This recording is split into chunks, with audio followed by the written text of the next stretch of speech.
અમારે સુરતમાં એક કાપડની ફેક્ટરીના શેઠ હતા, બહુ મોટી ફેક્ટરી ચાલતી, પણ એ ભાઈ છે ને આમ થોડો ઉદાર માણસ, એટલે કામ કરનારા કારીગરોને બધાને હાચવે બહુ સારી રીતે. મજૂર લોકો હોય ક્યારેક ભાવથી જમાડે, ક્યારેક એને એક્સ્ટ્રા વળી કપડાં બપડા લઈ દે, એની ઘરે નાનો મોટો દીકરા દીકરીઓના પ્રસંગ હોય તો થોડું ઘણું ભેટમાં આપે, આ તે બીજું ત્રીજું રાખે. અમારે એ ભાઈ બધાને રાજી રાખી. એમાં એક દિવસ રાત્રે એની કાપડની ફેક્ટરીમાં શોર્ટ સર્કિટ થઈ અને આગ લાગી. ભાઈ તો સુરત રહીને, ફેક્ટરી તો થોડું દૂર હતી, 20-25 કિલોમીટર.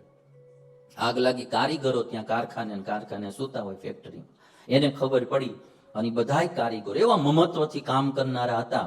પતરાવાળી શેડ હતો, ઉપર ચડ્યા, પતરામાંથી કૂદ્યા અને દરવાજા ખોલ્યા, કાપડ બને એટલું બહારું કાઢ્યું, આગ ઓલવવાના પ્રયત્નો કર્યા અને જાનના જોખમે એ કારીગરોએ આ ભાઈનો ઝાઝામાં ઝાઝો કાપડનો માલ બચાવી લીધો.